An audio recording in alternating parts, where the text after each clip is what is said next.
So now it's time to take the two main ideas we have, and we need to vectorize this so we can continue to play with the anchor points and really customize and find out some different variations of these two main concepts we like. So the first concept was the idea of the arrow in front of the F, or part of the arm of the F. So these are the sketches I just brought over, and I just put a clipping mask on them so I can simplify that image, and we are just going to vectorize this. So sometimes you have a sketch that's perfect that you want to trace over, and in this case we wouldn't mind doing that.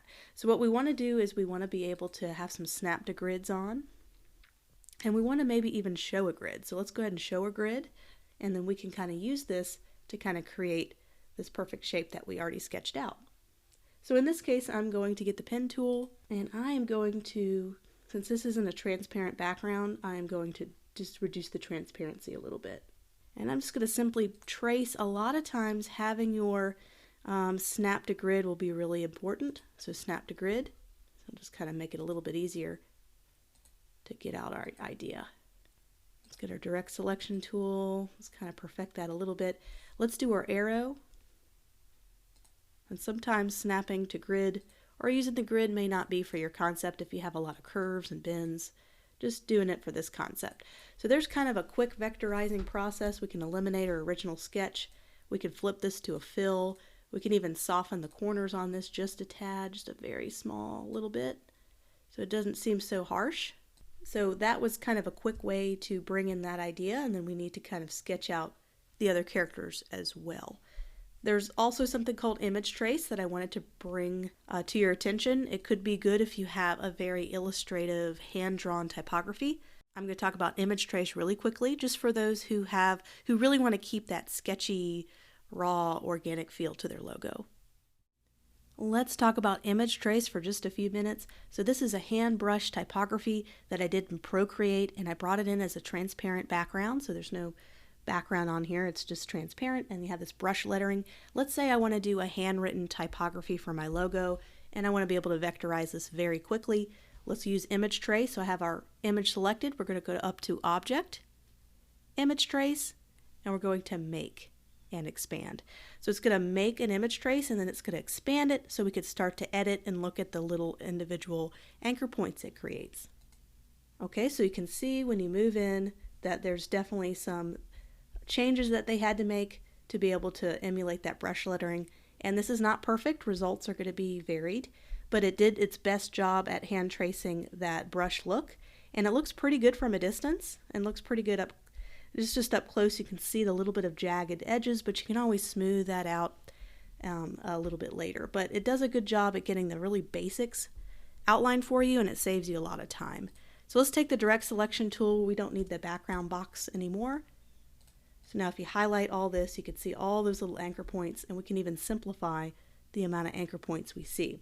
If we zoom in, let's get our direct selection tool. You can see how it's created quite a bit of anchor points to create all those different jagged edges. But look how much time we saved. And there were some concessions made. We don't get to keep all that texture and grittiness, but we at least got the basic outline there. So I just wanted to demonstrate that really quickly for you for those who are doing a different type or style of logo. And let's say the hundreds and hundreds of anchor points that this image trace created, we wanted to simplify the amount of anchor points that are used to create this. Well, there's a simple way to do that. You can simplify the amount of anchor points used by going up to Object, Path, and we're going to go select Simplify.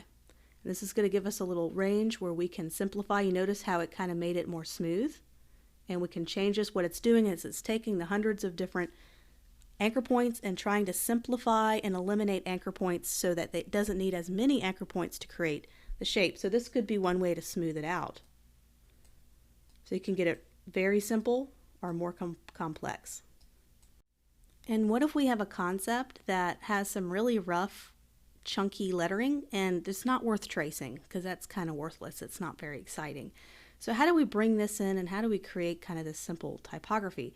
This one's going to be a little bit different. We can trace over this F, but instead of using the grid, I'm just going to toggle off the grid here and toggle off any snap to. We're just going to kind of do this with the pen tool. We're just going to trace roughly our F, try to get a rough idea of what this F will look like, just tracing it over. We can always perfect it later.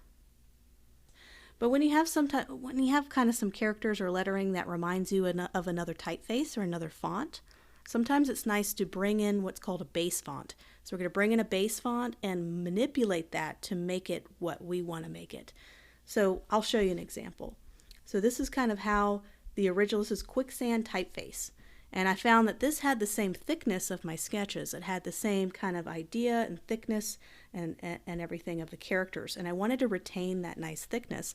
So I'm using this as a base font. And when you zoom in on this particular type of font choice, you'll notice a lot of imperfections or things that I don't think really take on the character of the simplicity of the logo I want to go for.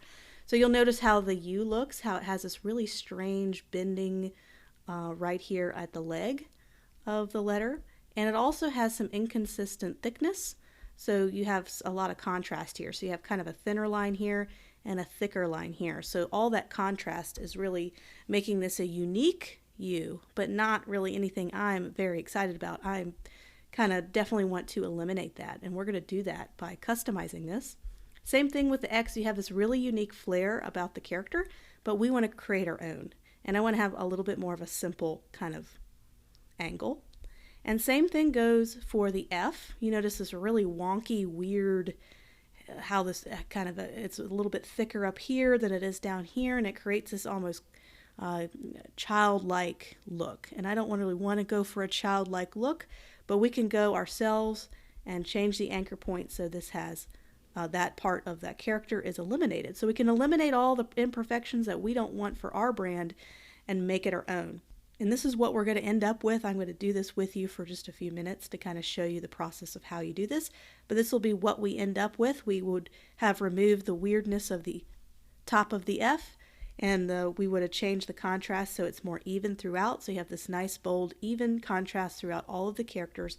And the X, all the strange little dips and things have been eliminated and have been made a lot smoother. This is the overlay of both. This is on the worksheet if you wanted to look at it yourself. The original is the kind of the cyan blue-green color, and the modified is black stroke outline. And you can see I also adjusted the kerning, or the spacing between each character, to make it tighter and more concise. Because before it was pretty loose and it didn't feel as connected, and just evening the spacing and bringing them tighter together, I think makes a more cohesive word, especially with the very nice, thick, bold characters. So let's do this by hand. I'll show you how I did this just for a few minutes.